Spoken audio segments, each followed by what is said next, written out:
are back on the X52 podcast. It is Friday night, 11:08 p.m. My name is Jake Louque. I'm joined by Spenny Playoffs.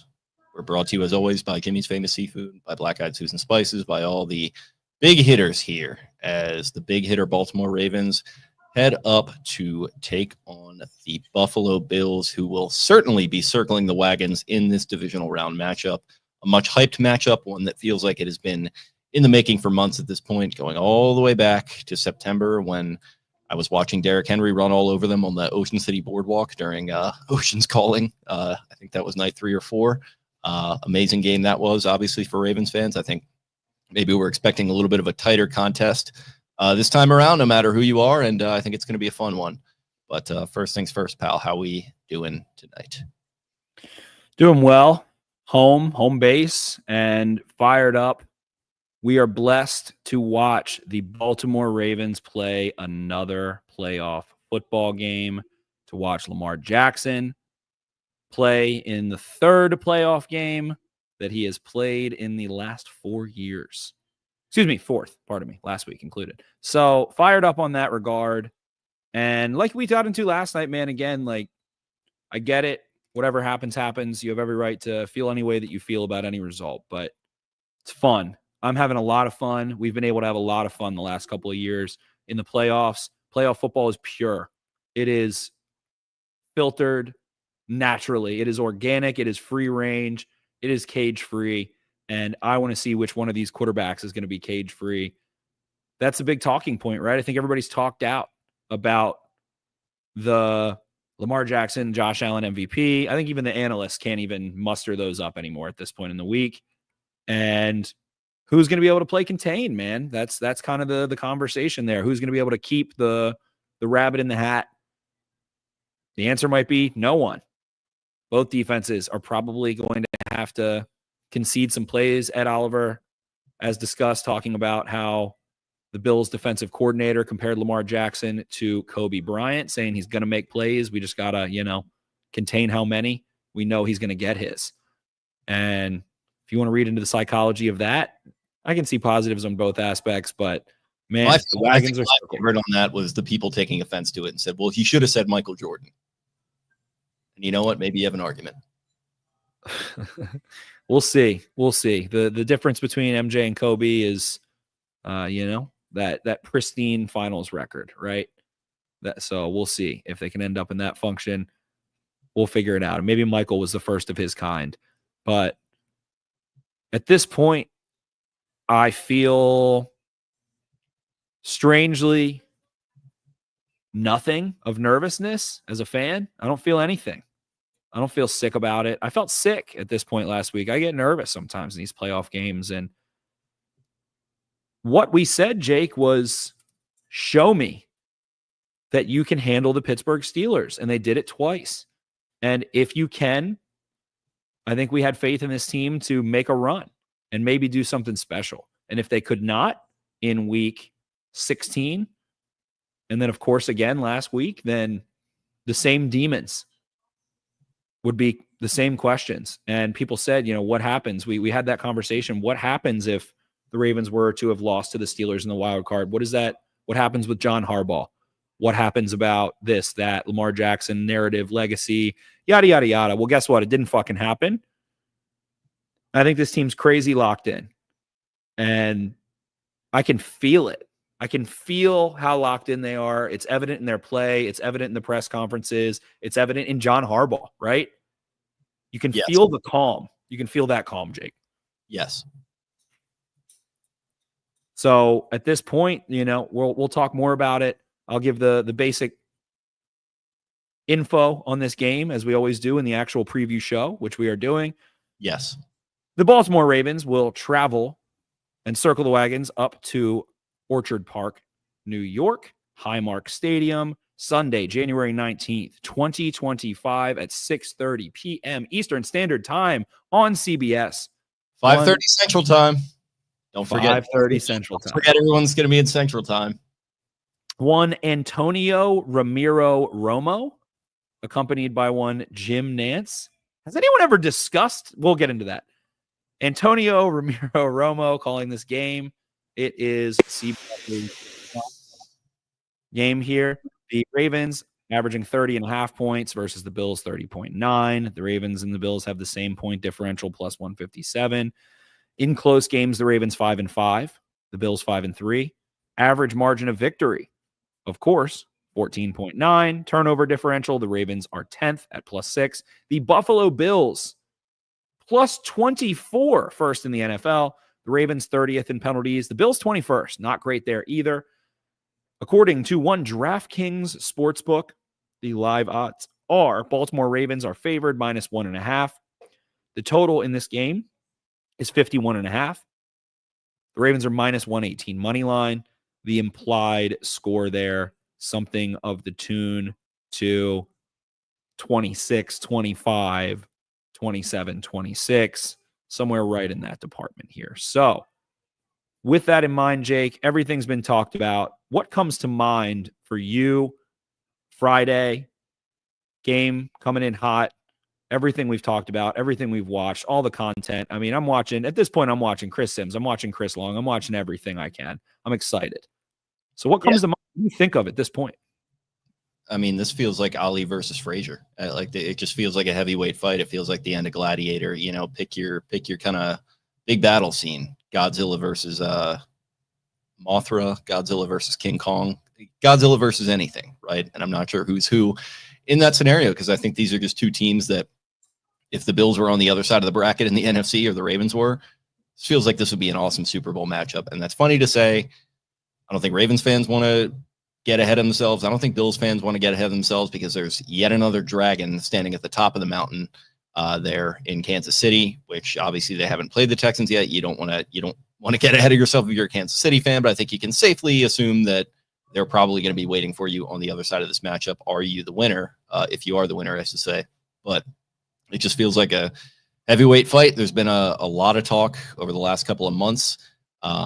Really just germane to the MVP conversation. I think that's what a lot of the back and forth between these two fan bases has been.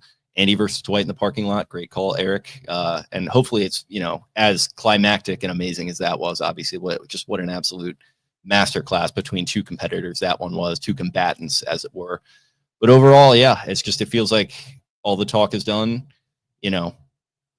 Money talks, bullshit walks. Go out there and beat yourself a heavyweight. And if you do win this one, for whatever side, I feel like you're going to have to feel pretty good about your chances to go on and win the Super Bowl. Again, don't want to get ahead of yourselves, but this could be a big springboard win for either team. It's just disgusting at this point and feels too cute that the Baltimore Ravens in January of 2012 go into New England in the AFC Championship game. They can't beat the champion of the era in Tom Brady. They have a little implosion at the end of the game, so to speak. And it's not, a perfect comparison, but implode a little. Lee Evans can't kind of twist the ball. DB makes a play as well. Billy Cundiff misses. Tom Brady goes on into the Super Bowl. 1 year later, the Baltimore Ravens played a feisty, good team. Mangione versus United Healthcare, of course. Shout out to the Gilman group. My MIAA compatriot there. There we go. And get a home game, play a tough team, and dance on them, Danced on them. Danced on the Indianapolis Colts and Andrew Luck. Then they had to travel to Denver and play in a freezing cold game against a really good team that hadn't been able to, at that time, achieve their heights, and played in an all-time classic. That game will be aired forever. Forever. That game will be the best. One of the notable games in the history of the National Football League. Freezing cold. And then where did they end up?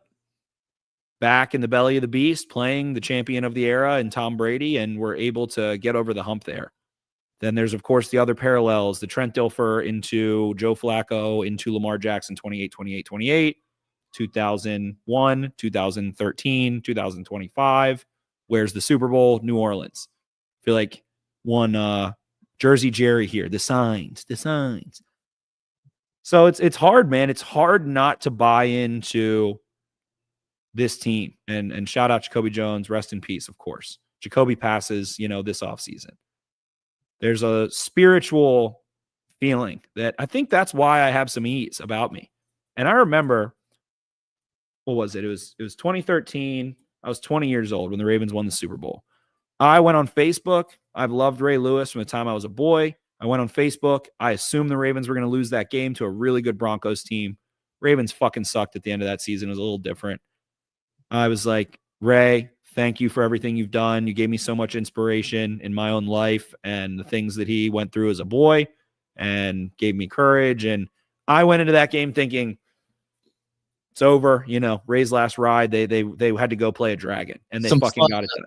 Some fun stuff going into that game too. I remember an ESPN writer, I forget her name, a pretty tough looking headline in retrospect saying, "Thanks for the memories, Ray Lewis, but it's over. Your career ends now." Really fun ones going into that game, and good fond memories to look back on. I don't know what the spread was in that game. I would guess the Broncos were, I don't know. I would think like 8.5. I would think a pretty heavy favorite. I'm sure I can find it. I think they were 9.5. That would make a ton of sense. It felt like a buzzsaw. They're going into a buzzsaw. Is that the same sentiment going into Buffalo? Definitely not.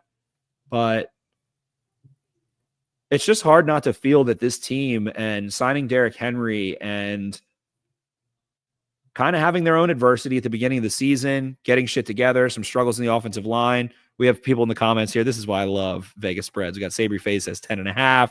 We got Back After This says Broncos were -8 somewhere. I mean, Broncos were a heavy favorite. That was a different gambling landscape to it. You're like logging into Bovada and you're like going to the Western Union and, sending money to an offshore account and, maybe dealing with some shadier characters than you are now, like with Kevin Hart advertising every other commercial. Right.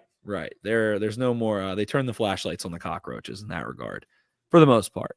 But I feel different now. And maybe that is the wrong thing, but I just don't see how this Ravens team can't at least be in a position to win late in this game.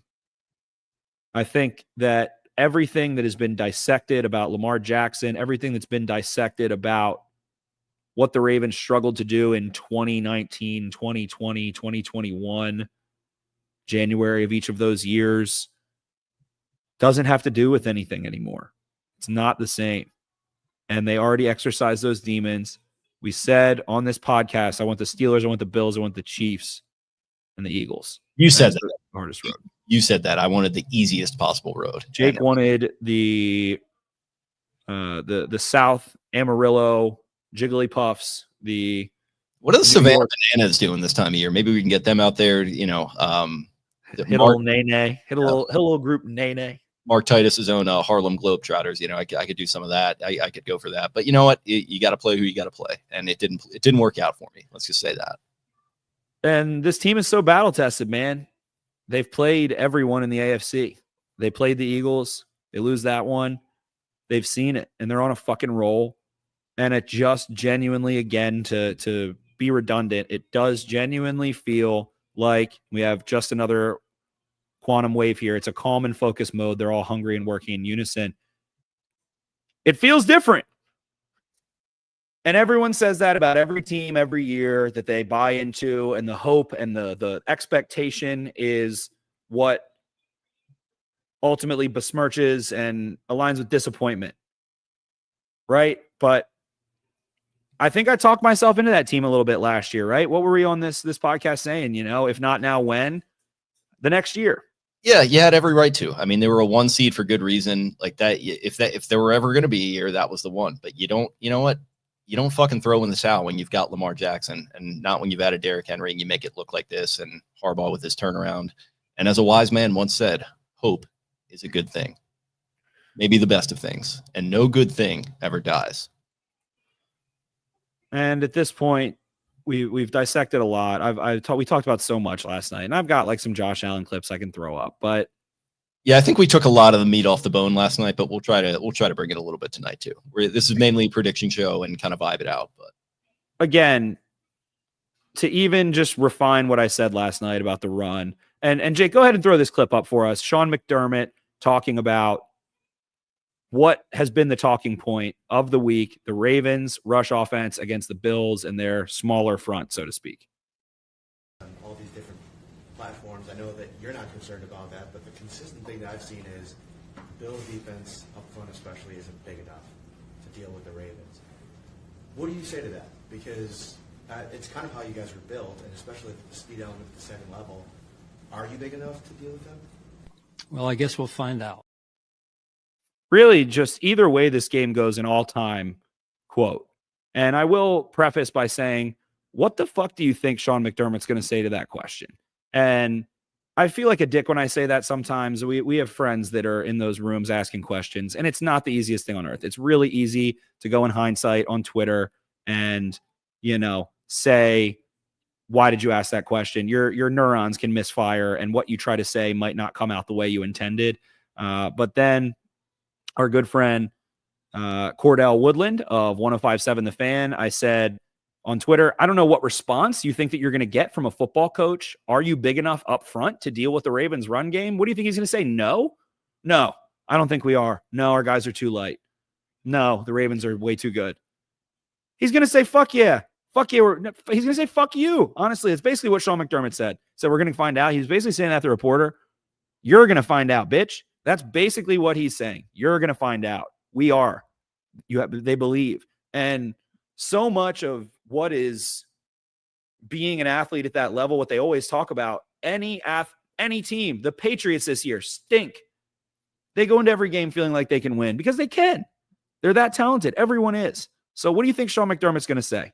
And I talked about this too during the season in regards to the Ravens defense when the pitchforks were out for Orr and the way this defense was performing. And I talked about, I think it was Booger who was on with Russillo, and Booger was on that 06 Colts team that had just an awful defense throughout the year. And Dungy walked into that meeting room going into the playoffs and said, look, you guys are just so much better than you've been playing.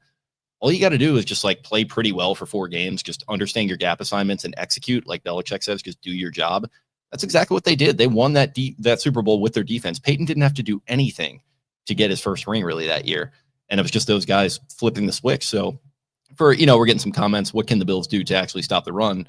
Talent-wise, size-wise, we don't know if it's there, but you could strike lightning in one game. And these guys on the Bill side are talented. That, a lot of talk about Matt Milano and Bernard and Ed Oliver up front. Those guys could certainly flip the switch in this game. So, it's just something to keep in mind. Right. And Cordell said in regards to, that question specifically, he said, that's what people don't understand. You have to figure out what your goal is. Is your goal to get an answer out of the coach or to tell them what you think?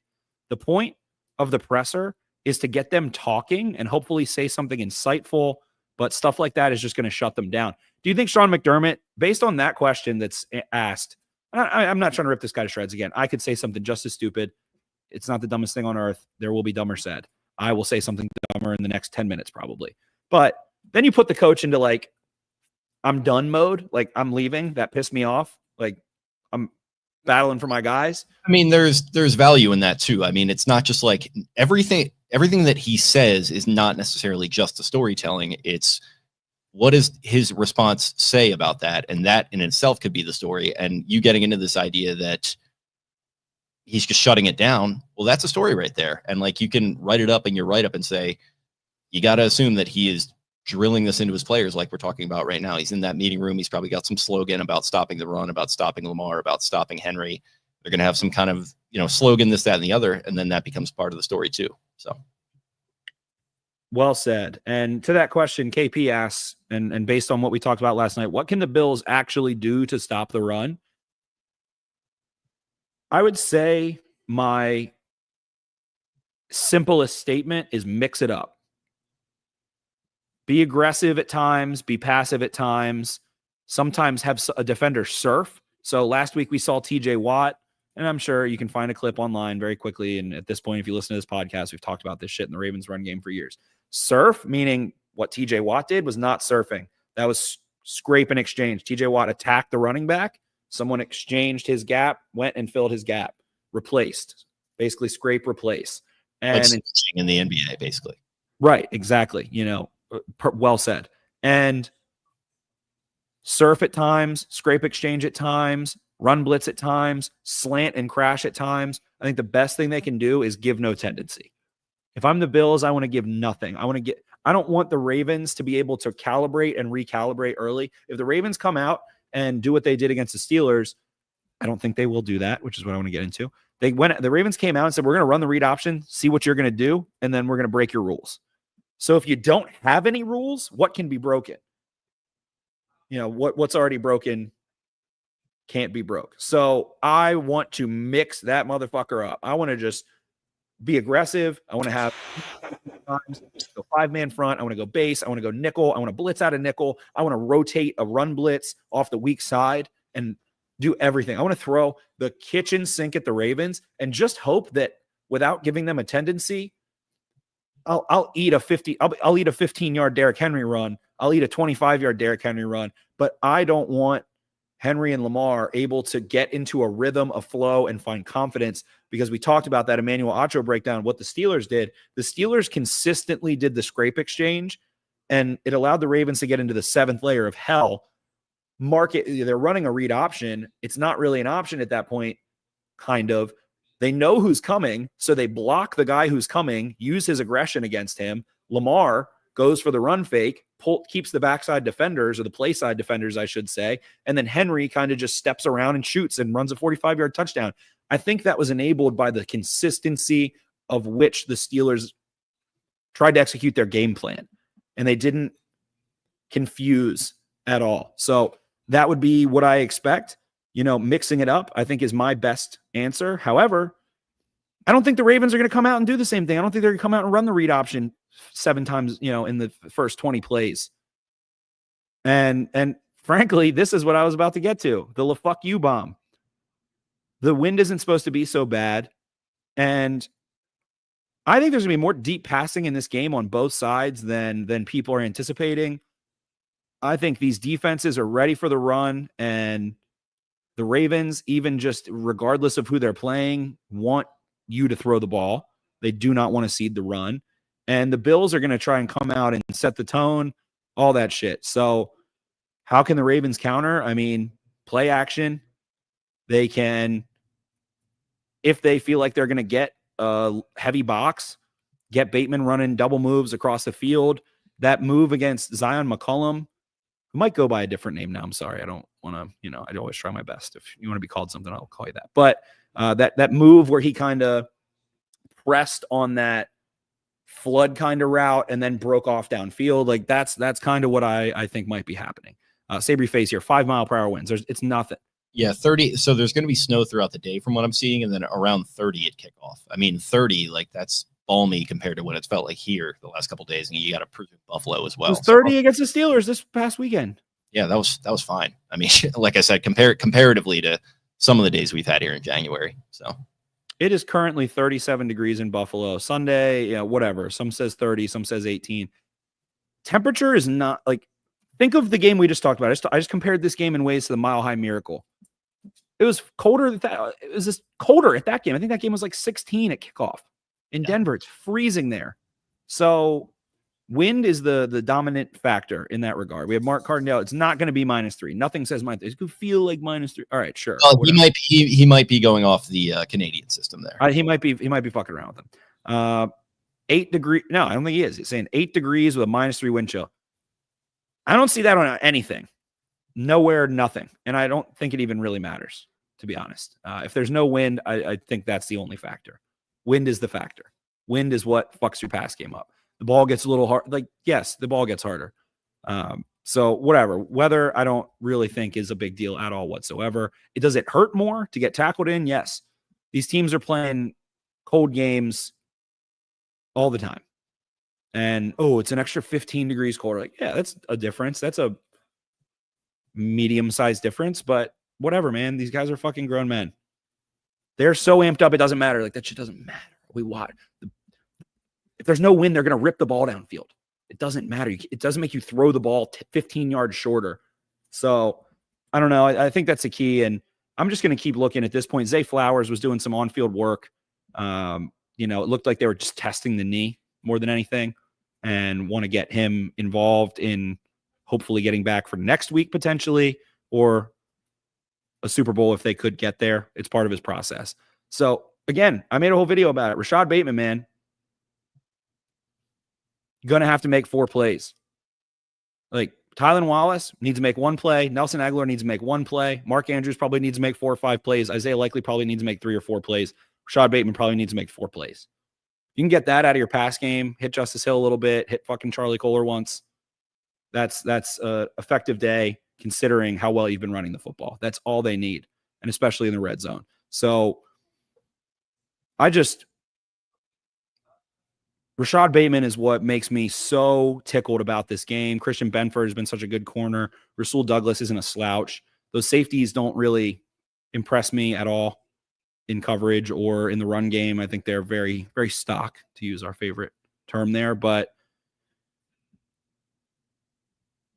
I don't know, man. I think that this team is going to come out and spread the ball around laterally a little bit, see if they can get the Bills to widen up, and then start hitting them a little bit. I could see this being a game where maybe Derrick Henry doesn't cripple them in the first half and then breaks their spirit in like the late second quarter or third and fourth quarter.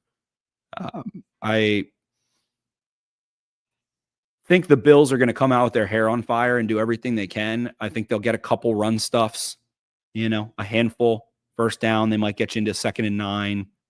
There might be a good tackle somebody makes in space. They're going to be grabbing their face mask, smacking themselves, working themselves up in front of their crowd. Ryan Fitzpatrick, stroking his beard, getting all those freaking Western New Yorkers all fired up. But I think that if they want to play that aggressive, that's not their comfort zone. That's what we talked about last night. What do they insist? Taylor Rapp knocked himself out trying to tackle Derrick Henry. And then Bills fans like, well, we didn't have Taylor Rapp in that game. It's like, yeah, because he got KO'd trying to just simply hit Derrick Henry's shoulder. So I think they're going to come out with their hair on fire, get maybe a couple run stuffs, but I think it's just going to be too much in the end, man. And this Ravens offensive line is doing enough, and these perimeter blockers are doing enough. And we like you said, we took all the meat off the bone last night. I still feel the same way. That hasn't changed. It really hasn't changed all week. And I think we'll get to predictions in a little bit. I don't think this is going to be a blowout. I think that it will be a close affair into the fourth quarter. But I think Vegas is telling you who they want you to bet on. I think everyone knows who the aggressor is. I think everyone knows who's chasing who. Does it feel like the Bills are chasing the Ravens here? No. Or excuse me, yes. I was going to say, does it feel like the Ravens are chasing the Bills? No. Feels like you have to respond to them. You have to get out of your comfort zone and out-scheme them because your front, sorry, Sean McDermott, it's not big enough. You don't have the fat boy. You're going to have to do something that is not within the philosophy that you live in and are comfortable in and have executed in Buffalo since what, 2018? Is that when he became coach? I think their rookie year. So I don't see it. I just don't in the end. The Bills, I had it somewhere. I believe the Bills are 2-22 against the spread. I'll find it here in just 1 second. The Bills have been awful against the spread if their opponent scores 21 points. Here it is. And shout out to John Doe, spelled D-O-U-G-H here. Tagged me, you, Cole, and Brian. When opponents score just 21 points or more against the Bills, Buffalo is 4-22 against the spread since the start of 2022. That is the worst mark against the spread for any team in the NFL. During that same span, the Ravens are 9-12-2 against the spread, which is the third best mark in the NFL. And I said it about the Steelers, and I'll say it again. If the Ravens score 20-plus points, I think that's it. I think they score 20-plus points against any opponent in these playoffs.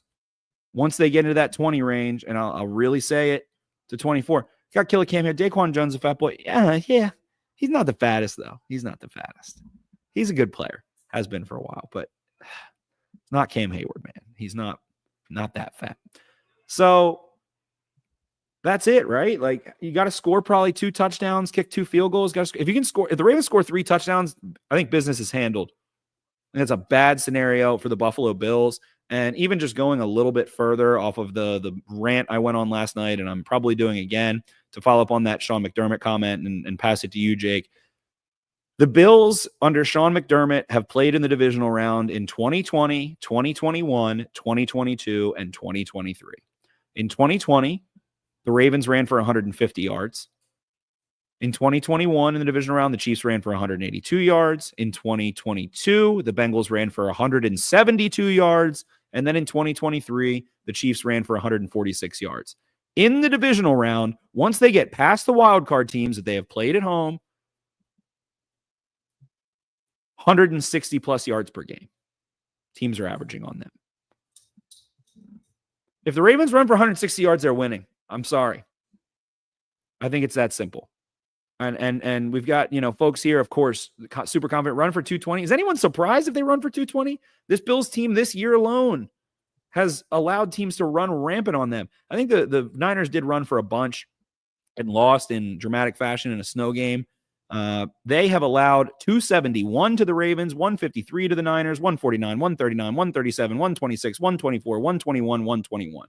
They have allowed 9 different opponents to run for 120 plus yards. Of that, only is the Cardinals even on here? Only the Cardinals are the only other team with a mobile quarterback that has a run game involved. So I just don't see it at the end of the day, Jake. I don't see it. Yeah, I guess my main worry is the Josh Allen just fuck you plays. You talked about the fuck you bomb. I worry about Josh Allen running out to his right, shedding away off his shoulder and just turning 3rd and 7 into a first down and just turning 1st and 10 into 2nd and 2 and just like getting weird and getting crazy. And he had that touchdown to Ty Johnson last week, which was an awesome scramble out to his right and just kind of a throw it up there. Guy makes a play. That's the kind of thing that I worry about. Things getting broken down. Brandon Stevens breaking down in coverage. That kind of stuff is really what worries me with him the most. He's just a force multiplier. You can see it all right here. He's just a guy who creates chaos. And that's exactly what you need in the modern NFL, man. That's why he is very much in the MVP conversation. His stats obviously not as good as Lamar's, but I think he deserves to be there just because, we don't have to get into the sporting cast and stuff, but I do think he elevates these guys a lot with that ability, with the chaos that he creates. It's a scary proposition, and we saw it the last time these two teams met in the playoffs big time. I think flopping is a factor in that. I think he is a guy who is willing to sell things to the ref more than probably anyone in this league, and we'll see how much they're willing to throw it tonight. I think the refs will set a tone early as far as all that is going to go, because I think Matabike is going to be, as he has been all season, he's going to be willing to put his hands on a guy who's about to let the ball go, and you kind of let the chips fall where they may with that. So that's the thing that scares me big time with this matchup is you just cannot, like with all the numbers and all the analytics that go into this, which I trust them all very much, there are some things that you just can't quantify for it. I think Allen's scrambling ability and his ability to throw from any platform, just the arm arrogance that he has, it's just something you really can't, you can put everything that you want on the whiteboard and run all the numbers, and Stern can tell you this, that, and the other, but that's just one thing that's one thing that does have my my gut tightening up a little bit. I get it. And again, I'll be frank. They want to, make the comparison of Lamar to Kobe.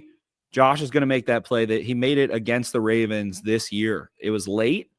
It was not, a killer because it was late, and the Ravens offense was a driving force behind that game overall.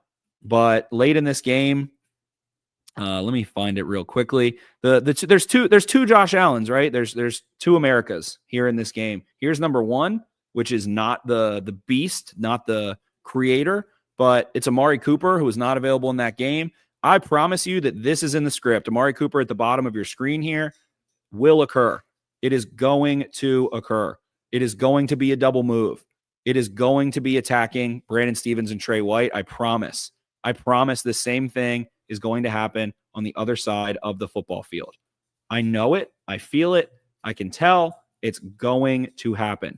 So can't just allow that to break you early. Ravens have to be ready for it. They have to know their weak spot at this point in time, and can't be the thing, the straw that breaks the camel's back. Somebody just has to make one play. Nate Wiggins has been great, man. He's a rookie. In a playoff game on the road, you can get a little tight, right? And we even saw Josh Allen make this same play against the Ravens. And I'm going to pull it up here in one quick second. It's a Khalil Shakir. It was at this point 21-3, which I want to preface with, but it's that same shit of him being able to get loose to his right and not being able to hold contain, letting him roll out and throw on the run. I mean, dude's like fucking John Elway reincarnated here. And what he was able to do, getting into a 2-by-2, the Bills use motion as much as anyone in the NFL. He gets into a check. The Ravens are showing pressure at the line of scrimmage, which they are going to do. And it's just, you can't cover this long. Your eyes are going to come down eventually to see where the ball is. He gets right. He's drifting, gets all the way to the sideline.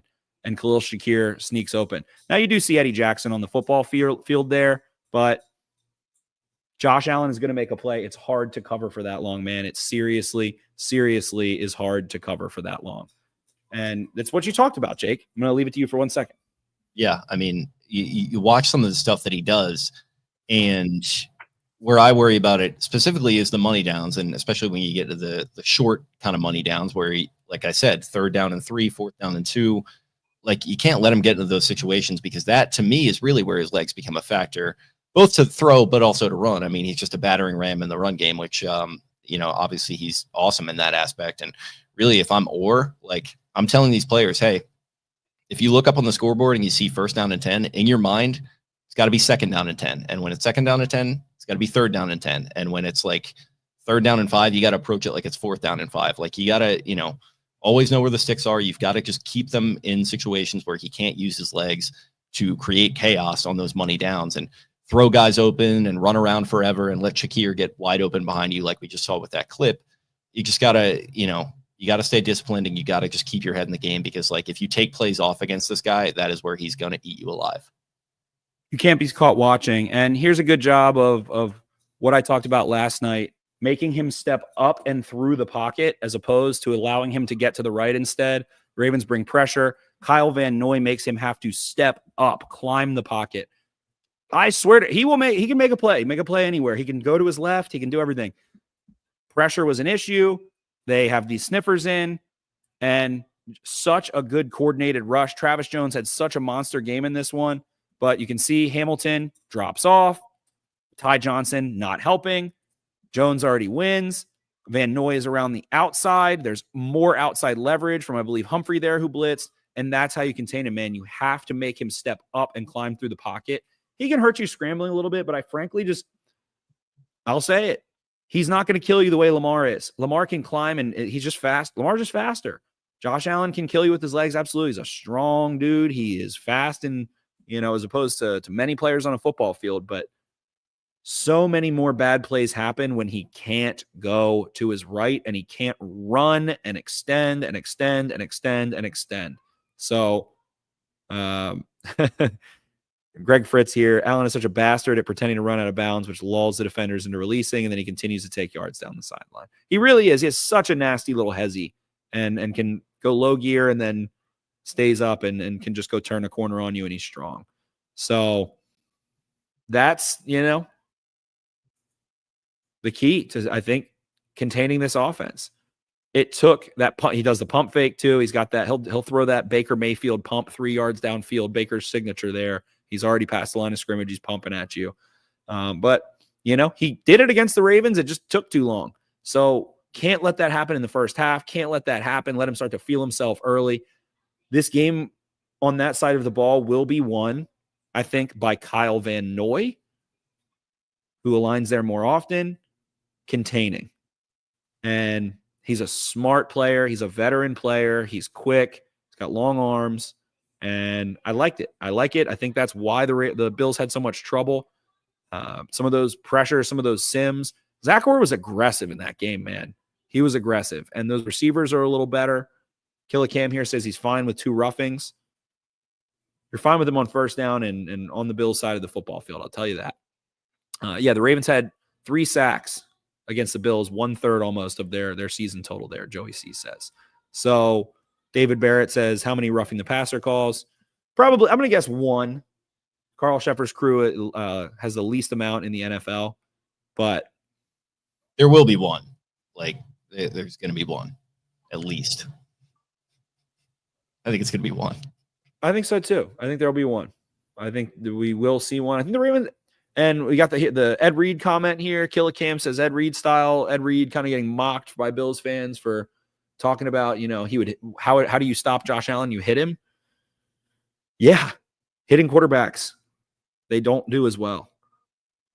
Frankly, if you actually get in their face, hit them hard. Josh Allen in that game too, they've got to have such a chip on their shoulder at this point. He was red in the face, upset.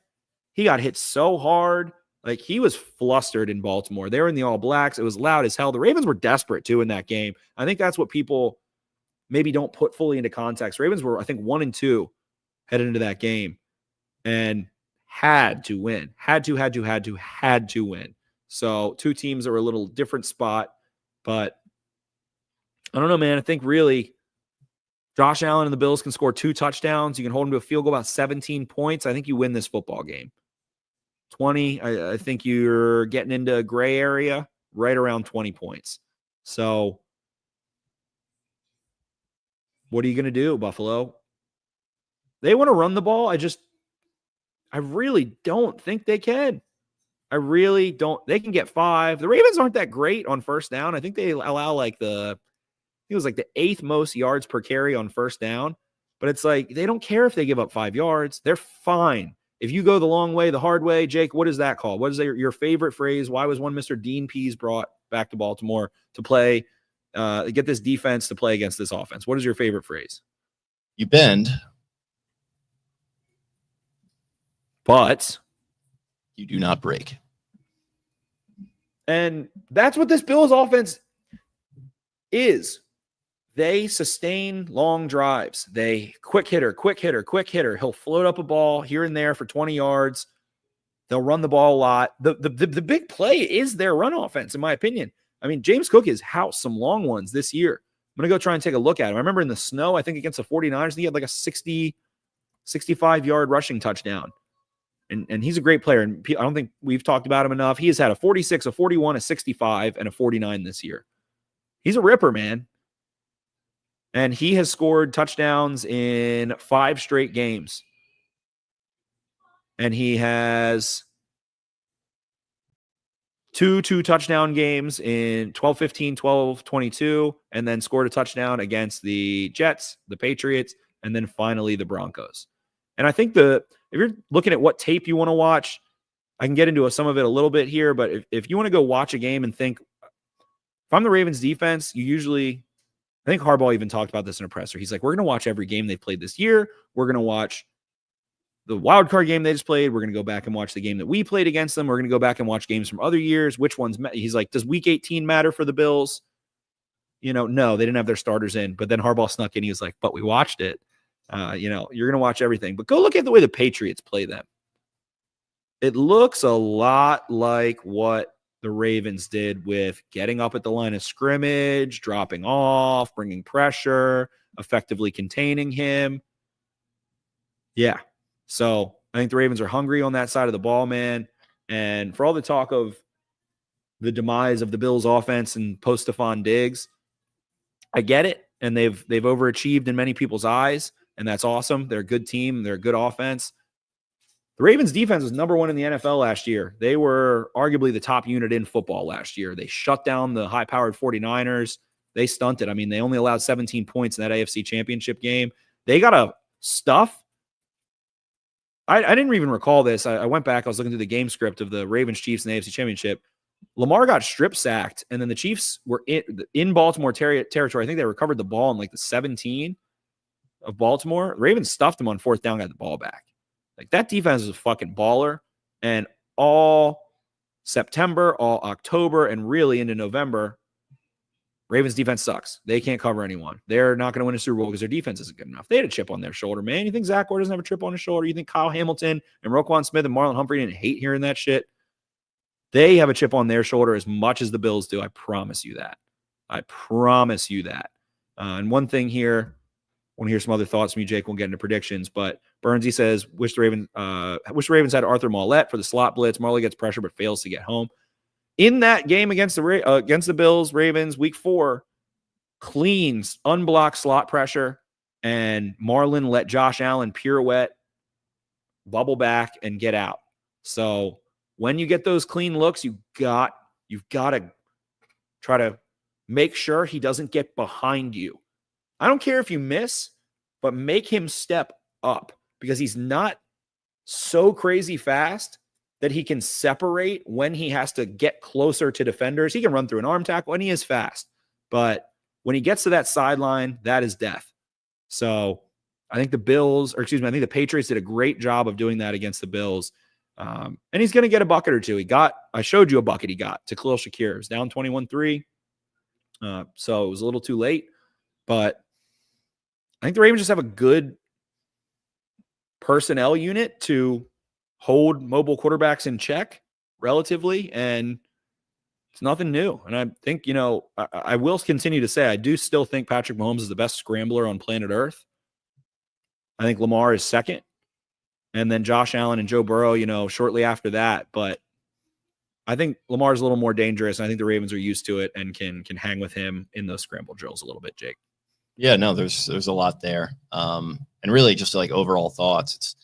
These two teams are in very different spots. And I think a lot of people talk about how the Bills have kind of turned things around a little bit since then, since the first matchup, I should say. But the Ravens are a much different team from that time as well. You mentioned them being 1-2. This is a new look defense. Obviously, you had Marcus Williams, you had Eddie Jackson in the mix there. They've really solidified the defense. And I mean, that was a defense that held them to 10, made some splash plays, and that's what it's going to come down to. Can you be more fundamentally sound, and can you create the splash plays? I think if you're able to do that, I think the Ravens could win this game comfortably. I don't expect it to go perfectly to script like that. We'll get into it with the prediction, but yeah, overall, just kind of keep things rolling on defense. And then offensively, I think you made the point earlier, the Bills probably are going to be selling out to stop the run. I think there's going to be a lot of guys just trying to key on Henry as much as possible and trying to get that stuff on first down to put him in 2nd and 11, put their fist up, do all the theatrics and that kind of thing. But on the flip side of that, you have a lot of weapons in this passing game. You're very diverse. Even without Zay Flowers, you can get Mark Andrews in the mix, who has looked awesome here, particularly in the red zone. Likely looked awesome last week against the Steelers. You've got Bateman, obviously, who you've mentioned. And I don't know, man, they kind of were making it work last week against a good defense with guys like Anthony Miller coming off the street, which is hilarious to think about. Tylan Wallace making his one play of the game. I don't know if you can just keep it simple. And if they want to play that way, I think you've got the horses in the passing game and Lamar playing as well as he's, played in his entire career to take advantage. So it's all, that's kind of the script that I could see it playing out positively for the Ravens, where if they do key on that run game, you go to the pass game, you do the death by 1,000 paper cuts, you find a way to get into the end zone, and then you lean on Henry late. That would be my formula if I were the Ravens. No penalties offensively, procedurally. Go no huddle if you need to, and just keep it fucking clean. I think that's the only way the Ravens lose this game is if they shoot themselves in the foot. And everybody wants to talk about that motherfucking Teron Johnson pick 6. And Lamar said he was sick of it. Everybody wants to talk about it. Seems like he has a chip on his shoulder about that. We also forget Pat McCary was playing center and throwing the ball left, right, up, down, forward. And the snaps were just insane. And that's how Lamar got concussed, right? He had to run back into the end zone, throws the ball away, can't protect himself, smacks his head on the ground. So that is the type of shit that people associate with the Ravens still in 2025. And it's just not the way it looks. Plain and simple. There's not that fucking chaos anymore. There can be a little bit of it from time to time, but it's much calmer. And frankly, I was surprised. Bills 21st in penalties too. So it's not like there's some clean, operational superstars that don't have their own issues. And I think the phrase everybody loves to talk about, coaches always say 2 things in January, 2 things in December, that you got to stop the run and run the football. And it's not about the X's and O's. It's about the Jerry's and Joe's. And I think I like the Ravens matchup on defense. I think they have more talent than the Bills defense. I think they have as much talent as the Bills offense. Maybe, they don't have a Josh Allen. Fuck it. I'll say it. Kyle Hamilton is as good at safety about as Josh Allen is at quarterback. And I don't think that's a crazy statement to make. They've got fucking star power, man. They got 3 All-Pros on that defense. Justin Madubuike is a $100 million interior defensive lineman that gets after it. They've got some up-and-coming younger players. Ardarius Washington and Nate Wiggins are, younger, more inexperienced in terms of snaps, but they got something to prove. The weak points, we've talked about it. Malik Harrison, Brandon Stevens, you know where it is. You can help it. So this Bills defense, on the other hand, is not some elite tier unit by any means. And speaking of the old ghosts, we'll bring it up. We said we won't anymore, but we're always going to. That Tennessee Titans game at home, I don't think Jeffrey Simmons is walking through that door. I don't think there's some cool new thing you can throw at the Ravens anymore. Their screen game is too good to try and mug. I think that their run game is even too good to try and mug up and blitz and get that quick pressure and do that shit. They eat that up. They eat that right up. So, yeah, Travis Jones. I mean, Travis Jones is Travis Jones is almost an afterthought on this defense, man. I mean, he was not an afterthought in that previous matchup either. He was creating havoc in that game. So I think the Ravens are more talented. I think Lamar is the best football player on earth. Mark Andrews and Isaiah Likely are highly talented. You know, I love Khalil Shakir. Amari Cooper is a really good receiver. I don't think they're blowing Rashad Bateman out of the water. I think Rashad Bateman's a good receiver. He can separate, you know, makes plays same way. To quote Preacher Man, they bleed just like they do, just like we do. They sweat just like we do. They did 2-a-days in 110-degree Texas heat. We did 2-a-days in 110-degree Texas heat. So I like the matchup, and we said it all year. The Chiefs, it's the what is it called when the snake eats itself? What is the phrase for that? It starts with an A. You've lost me on that one. I wish I did. The snake eating itself. An Ouroboros, the Ouroboros, right? It's like the snake eating itself. It's like putting an extra head on it. There's the Chiefs. Chad, is it about to be the year of the snake, by the way? Yeah, it's about to be Chinese New Year. I think it might be the year of the snake. Let's see. Possibly. I'm rat. I'm the year of the rat, I believe. I'm a little rat. Yeah, this is the year of the wood snake coming up Wednesday, January 29th. That's dangerous, baby. That's dangerous. But I just think that the Bills are designed to beat the Chiefs. I think the Ravens are designed to beat the Bills. And I don't even think the Chiefs care about the Ravens like that. I think they just want to, you know, they're the top dog. They want to do what they do best. But I think the Chiefs are a bad matchup for the Ravens. We've got Bradley Winterling. The Ouroboros is an emblematic serpent of ancient Egypt and Greece, represented with its tail in its mouth, continually devouring itself and being reborn from itself. I think it's a cycle. I think that these teams are beautiful for the entertainment value. I mean, NFL fans are in for a treat. If you're a fucking New York Giants fan or a Jets fan to shit on New York in one fell swoop, you want to watch Bills Ravens, and you want to watch the winner of that game go to Kansas City, right? That's fucking A+. They get to watch the real New York team this weekend. They do. The real Kings of New York. And yeah, I'm not saying that the Ravens don't have a shot, and I'm not saying the Bills don't have a shot. But I like this matchup, man. I think it's fucking tough. The Bills want to be physical and bully in the run game. That's kind of been their MO as an offense. Like we talk about Josh Allen, they've wanted to run the ball. They've ran the ball really well. We've talked about a ton about Ty Johnson, a ton about James Cook. I mean, James Cook since December has 4 100-yard rushing games. I was talking about his touchdowns. You know, he's a little bit of a factor in the pass game. They like to get those backs downfield. They want to fucking run the ball. And it's a bad team to try to be that way against. It's a bad team to try to out-physical at the point of attack in the Baltimore Ravens. Roquan Smith, man, physical as it gets coming downhill in the NFL in 2025 as a linebacker. Hits. Dumb jocks, Jake. It's still the same shit. They've got too much dumb jock to bully. They're not going to let you. You have to make them. They're dumb. You got to trick them. You got to push the ball vertical and test their coverage rules. My guy, Uncle Roe, by the way, overdue for a big play. Speaking of which, these linebackers are fired up, Jake. Fired up. By the way, yeah. As I pull this up here, a little bit of a language warning for anyone listening on demand, children in the vicinity. Let's just be aware of that. This is Ravens linebackers coach Mark DeLeon before last week's game. Everybody said you're not gonna fucking make it. Everybody said I'm not gonna make it. This is the fucking net. Fuck everybody. Everything we fucking got, we do together, and we hit him in the fucking mouth. You got me? We ride together, we fucking die together. All fucking night, every fucking play, we put it on the line for each other. Let's go. You know what we do on 2. 1, 2. Woo! And what did Roquan say after that, Jake? You could just hear a very like almost inaudible oh shit. Like I don't know if it was Roquan, I don't know who it was, but that was Mark De Leon. I owe you an apology. I was not familiar with your game. That got me fired up seeing that. That was awesome. It was really cool. And that's the dumb jock that you need to go out physical anyone. You got to be a hitter, man. This time of the year is for hitting. And Tyler Burnside here says, Bills remind him of the 2019 Ravens. Pretty and fun, but not great. I don't know. I think they're pretty gritty.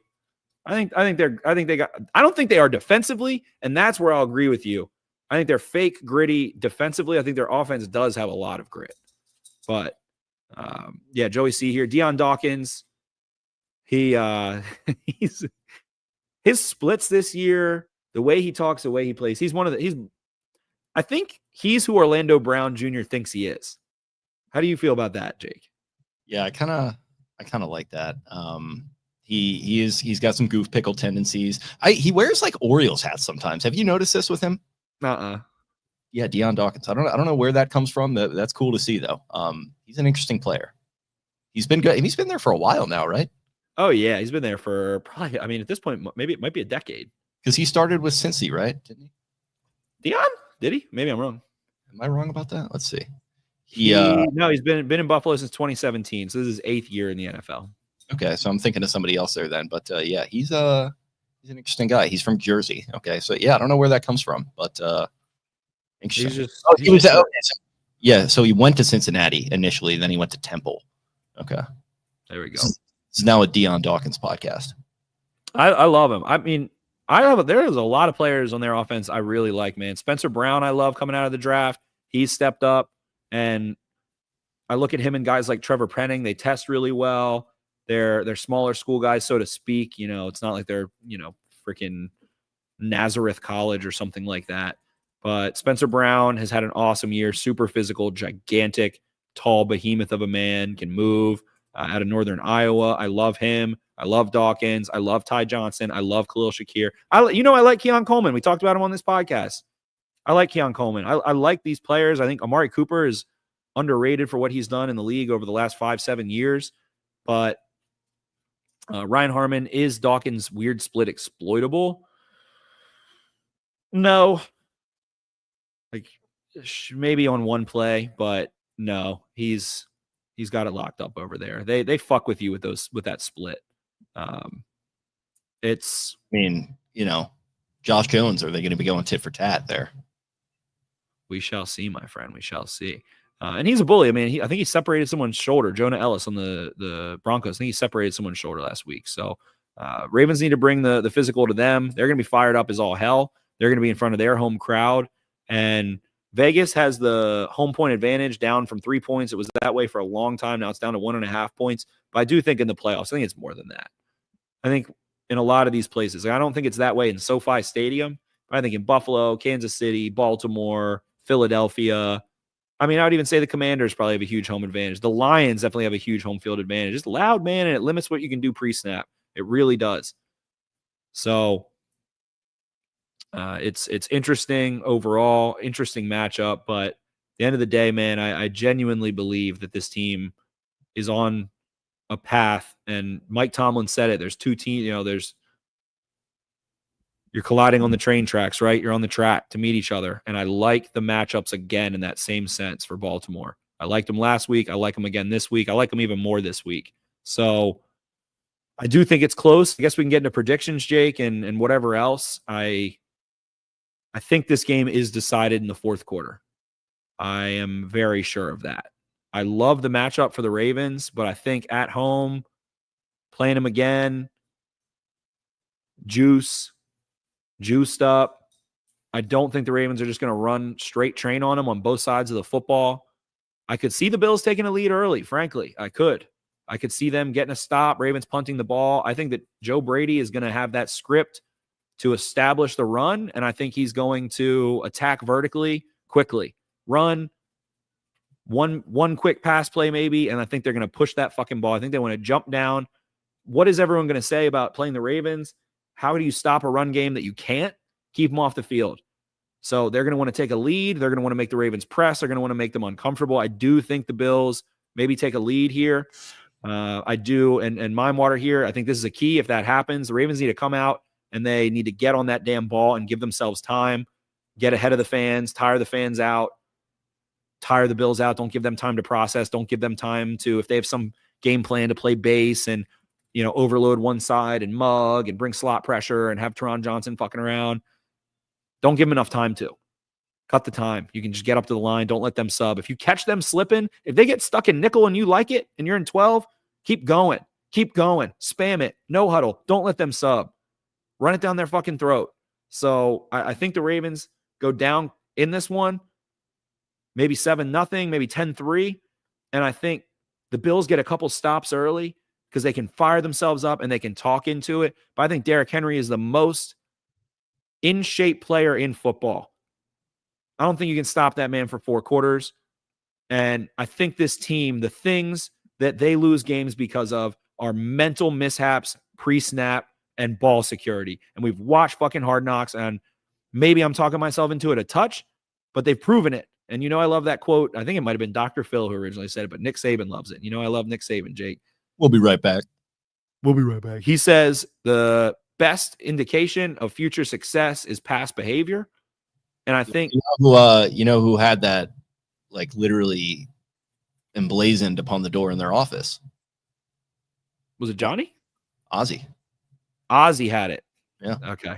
Well, Bama boys, right? They abide by that philosophy. So I love that. And what past behavior is telling me is that the Ravens cleaned up that shit and that they are taking, I watch it. I watch Hard Knocks. We watch Ravens Wire. They are talking nonstop. It started with Todd Monken, God bless his heart, running up the sideline, telling the receivers that they were not holding the ball high and tight enough and that the receivers that were helping in the drill were not trying to punch the ball out hard enough. Intensity of practice. It is ramped up. This team's fucking serious.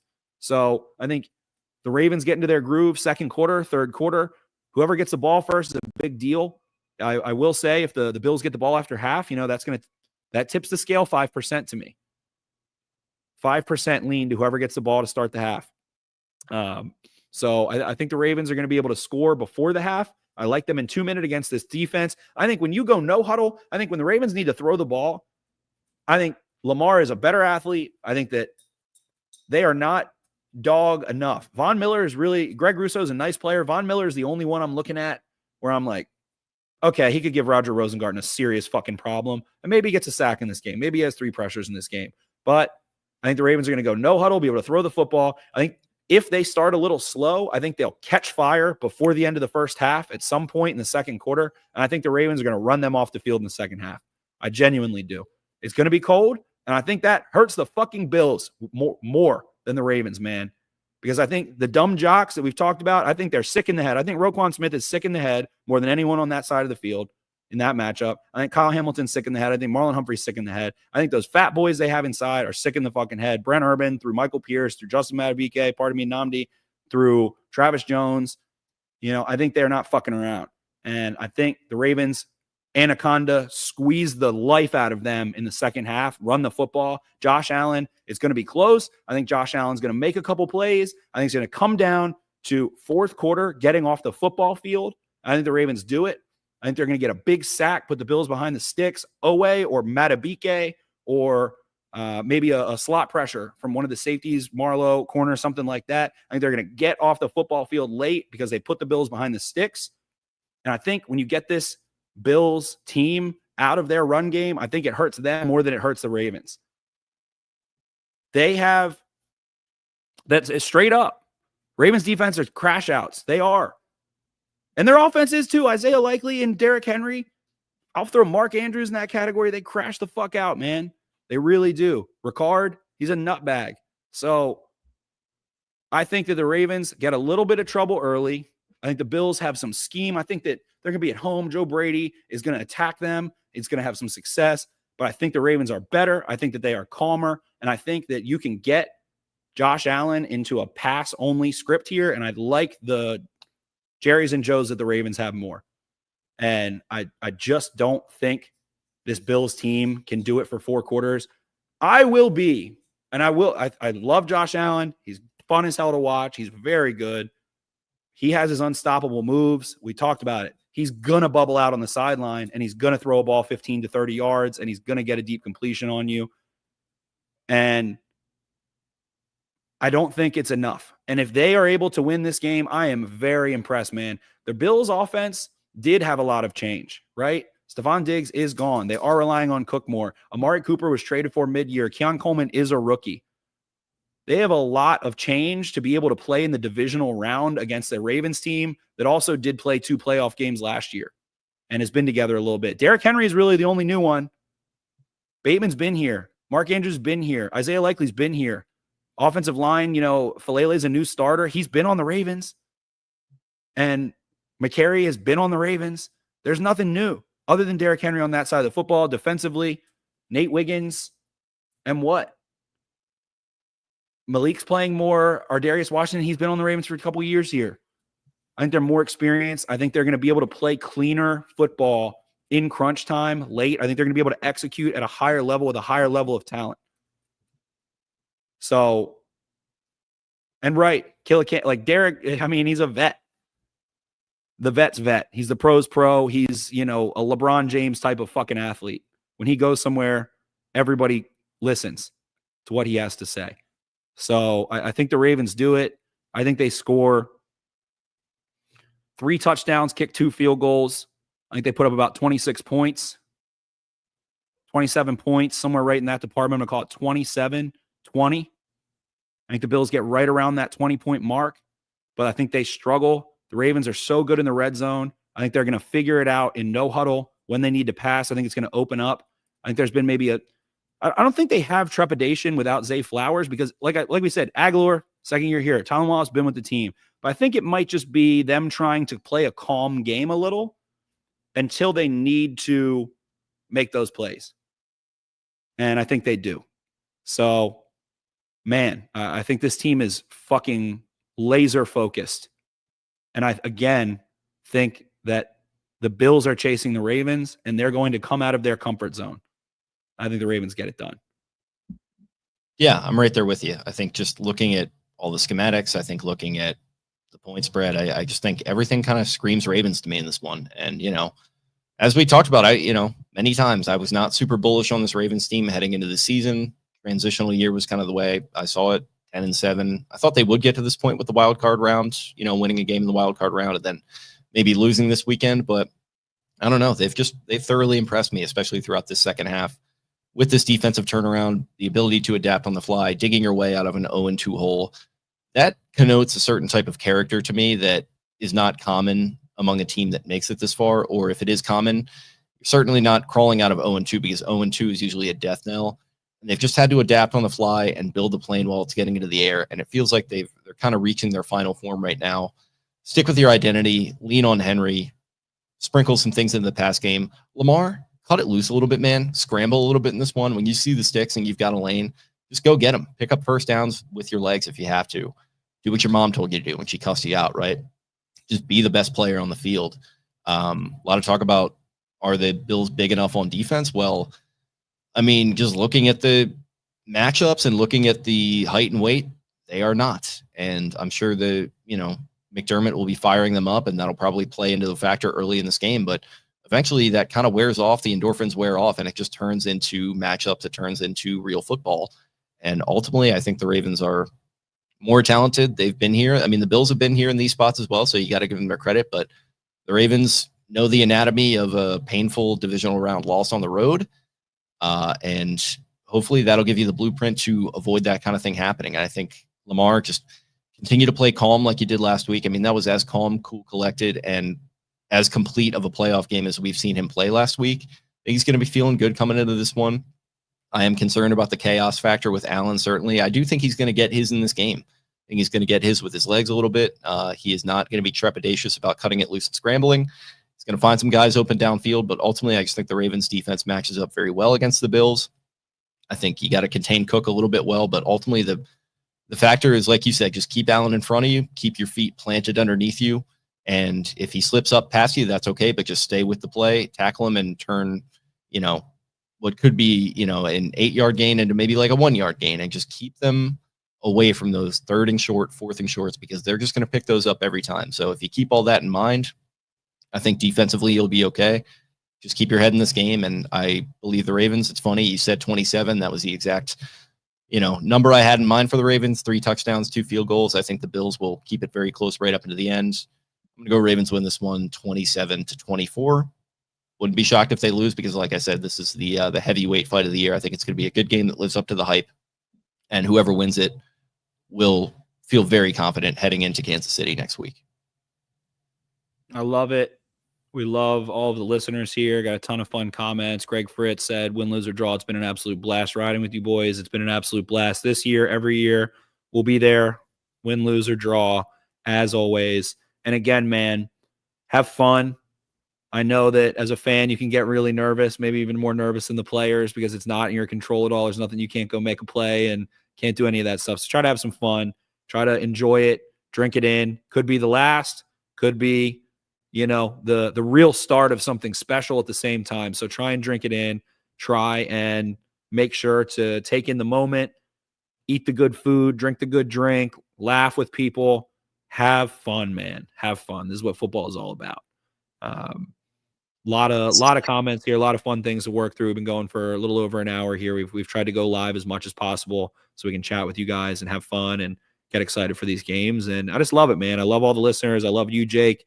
I love this Baltimore Ravens team. It's been a ton of fun to cover this year. Jake, like you said, watch them start 0-2 and figure shit the fuck out despite a lot of adversity. You got to hang your hat as a fan, especially as you get a little tiny bit older. Not like we're, old men, but you got to put things into perspective. And this has been a really impressive team this year. Yeah, totally agree. Very proud of this team with the way that they fought and overcome my expectations and really blown them out of the water. I think it's been a joy to watch.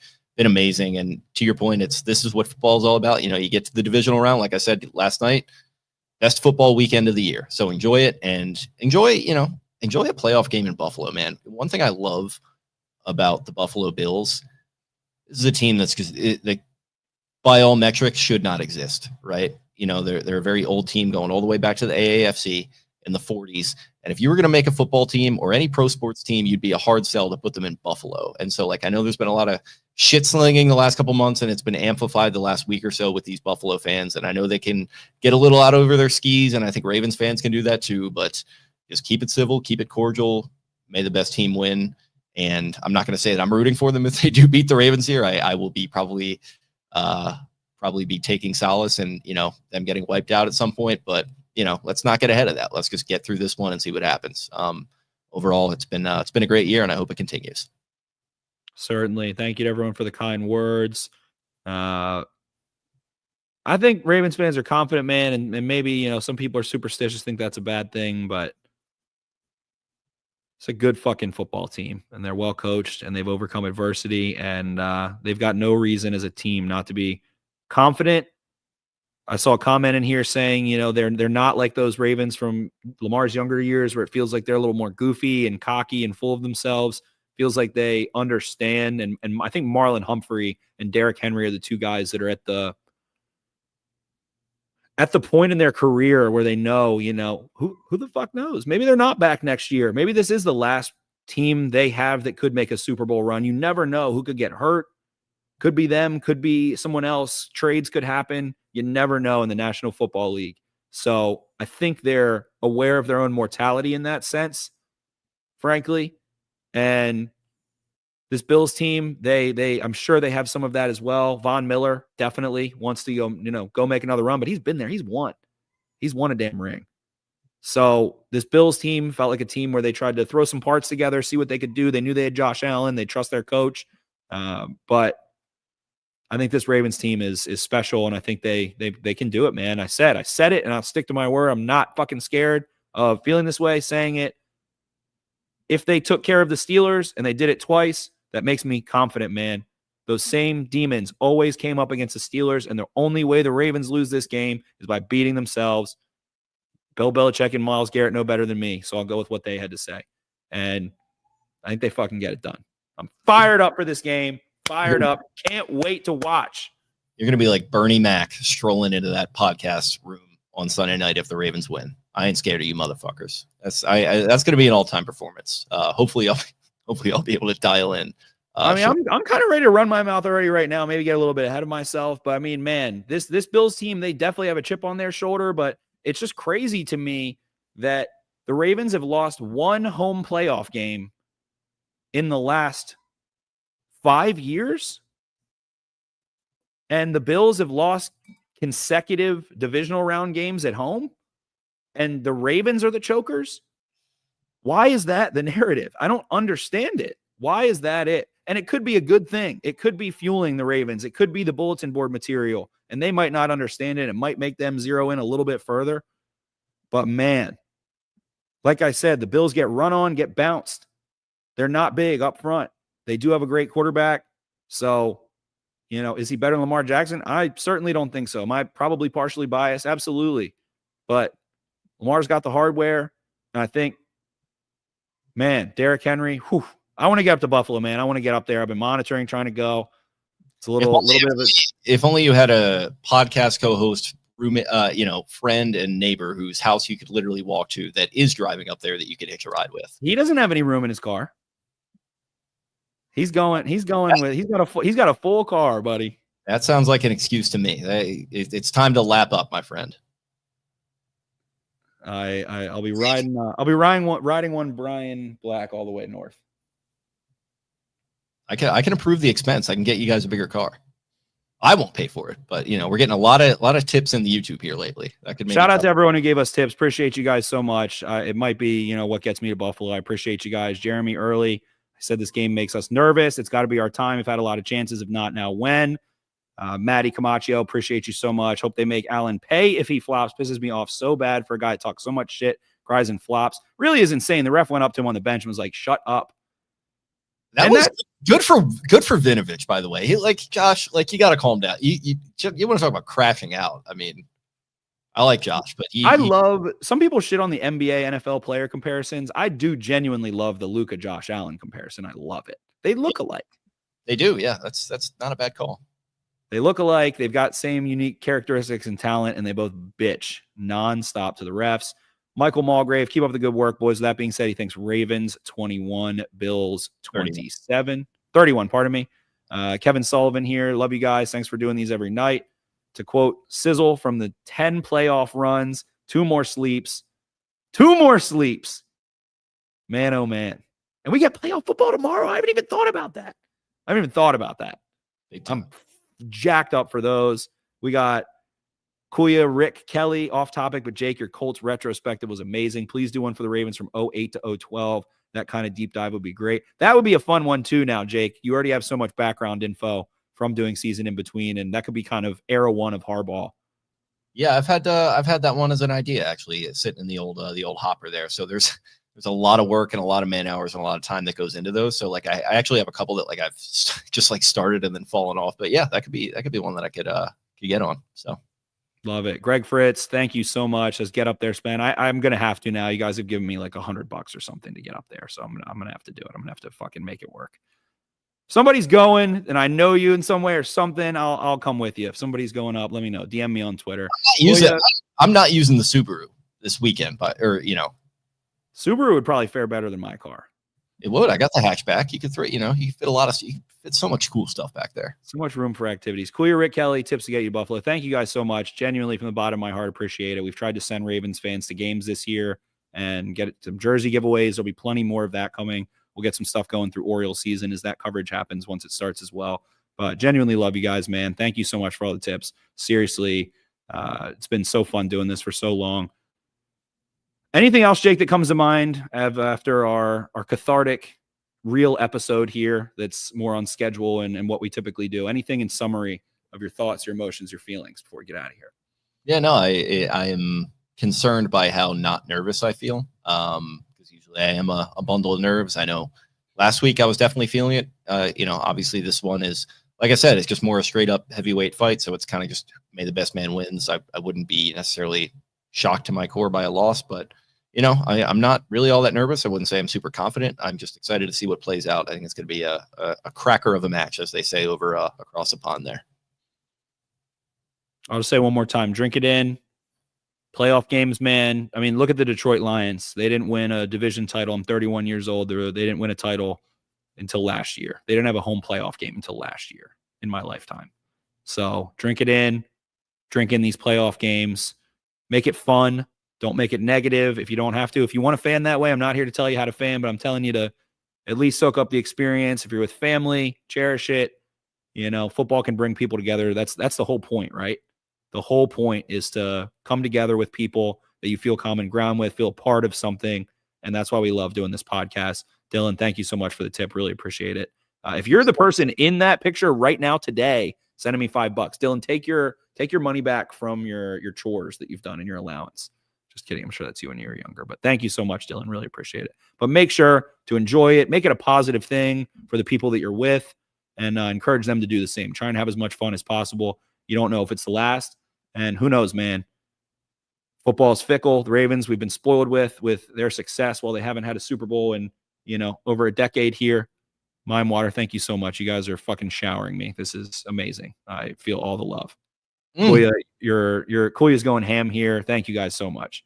I guess I have to get up there to the Great White North to Winterfell up there. And cyberbullying works.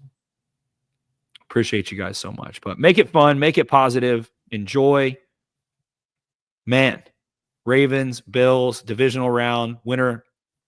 Who knows? What do they do in that show when they have to, let's say, because there's a lot of ground to cover. So, and naturally it's in sort of a medieval setting in a fantasy world. What do they do when they have to send information, let's say, up to Winterfell from somewhere else? How do they travel long distances with a message? I think it might have been some sort of bird that they would use when they needed to get a message up to Winterfell. It might have been something that traveled north. Probably one of them actually had 3 eyes, I think. I can't remember. It was a bird that had kind of like a purple hue to it. Something of the avian variety. Something of the avian variety. I think they might send a raven up to Winterfell when business needed to be taken care of. That just clicked in my mind right there. Love that. There we go. So if you're listening, subscribe. Thank you so much to everyone who donated. I'm going to have to get my ass up there and go meet up with Cole and Brian and see if we can ring it in. I think this team is special. Careful with the tables, by the way. You're getting older. That ankle is not going to live through another. Oh, no, my ankle's good. It's been a while. I'm tapping on the floor right now. This ankle's strong as ever, baby. Okay. Well, just when Pinto Ron approaches you and, he's doused in mustard and things of that nature, and he says, you got to jump through this table. Just let's be aware of the landing angle that we're taking. Mark, as it says, he's a Bills fan. Thank you, Mark. You guys genuinely are sweethearts. You guys just pop off on Twitter, but so does every single fan base. So thank you, Mark. I appreciate it. Hopefully you guys have a fun game, and hopefully we get an all-time classic one way or the other. Thank you so much, Mark. Man, Jake, you had it 27-24. I had it 27-20. Take care of business, right? No excuses. Not going to take it for advantage as a fan. But no excuses. You got Derrick Henry, you got Lamar Jackson, you got some studs on defense, and you're missing one guy, but you can survive without one. So it's time. Just business, right? I feel like it's just business at this point. We've been here. Kuya is going crazy. Kuya's giving me $100 already. Kuya, thank you. Thank you so much. We genuinely appreciate it. I'm gonna get up there to Buffalo. You guys have made it much easier to get up there. Seriously, you guys are amazing. So with that, I think that's a show, my friend. I feel like we don't want it to end, but whatever happens, we will be here on the other side. When I get up there, you guys donated so much. Thank you guys. I'm going to try and tune in from my phone, see what we can do. Me and Brian will link up something after that. Definitely Monday. Do either of you have any kind of hotel accommodations in mind, or are you just coming right back? I have one that I could potentially use. We'll see, but I might try to just come straight back. Okay. Maybe a nice No Country for Old Men motel room, very dingy. That's kind of what I'm picturing. Save yourself some money, Thank you, Nancy. I appreciate it. Sure thing. Glad you've been tuning in. Yeah, we'll see what we can do. Yeah, Greg, thank you. Still all the kind words, man. Philip says go Ravens. Definitely. Minewater. You guys will be getting a show. We'll be going live regardless and breaking things down as whatever happens. Exit 52 After Dark. This is a fun one, man. I feel like I don't want it to end, Jake. I feel like I don't want it to end, but we're running on 90 minutes here, and we appreciate you guys more than you'll ever know. Yeah, no, we absolutely do. You guys are awesome. You know, you're why we do it, right? I mean, kind of why we do it. I feel like if we had 0 listeners, we'd still be sitting here just, Zoom chatting with each other. That's how we started. That is how we started, my friend. Yeah, basically. But the fact that you guys, for whatever reason, feel the need to tune in and hang with us, spending your Friday night with us, that is no small thing. So we appreciate that. We appreciate you spending all year with us. Great vibes. Appreciate everyone, filtering the money in here to send my guy up there. I wish to God I could be joining. I have missed a Ravens game in the great country of Mexico last year. I'm going to probably not miss this one, but I will be watching from a undisclosed location down south of the border. Yeah, that's going to be quite the viewing experience one way or the other. But either way, I mean, you guys are the best, great listeners. Appreciate all our sponsors. Appreciate everyone coming along for us on the ride here. It's been great. So they're still coming in. Kuya, you're sick, man. I love you. Yeah, but we have late votes coming in from Maricopa County. We got to tally those up and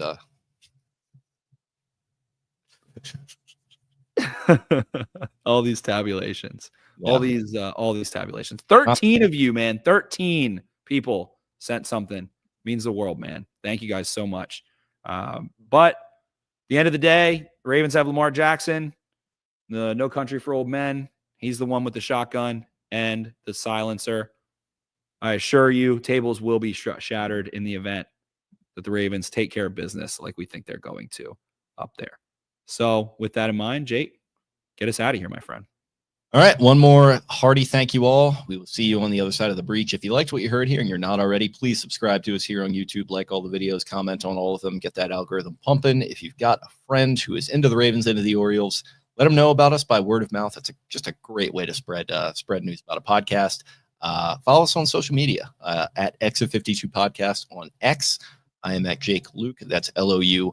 Spenny is at Ravens 4 Dummies. That is the number 4. Brian at Barstool Banks. I'm not sure if he's going to make it through this one. I got to be honest. I'm concerned about his mental state. He was really on one last week, as we saw. One of my favorite performances by Banks, just in general. And then getting to see him after, just generational. I wanted to lay my hands on him like some sort of messianic figure. It was amazing. He was a deity of a Baltimore fan last week. Yeah, the helmet, it was just spectacular. RDT at EDITTI22. Taylor, our guy out in Chicago, at Taylor Smythe 10. Until next time, we will see you guys. See you. Arrivederci.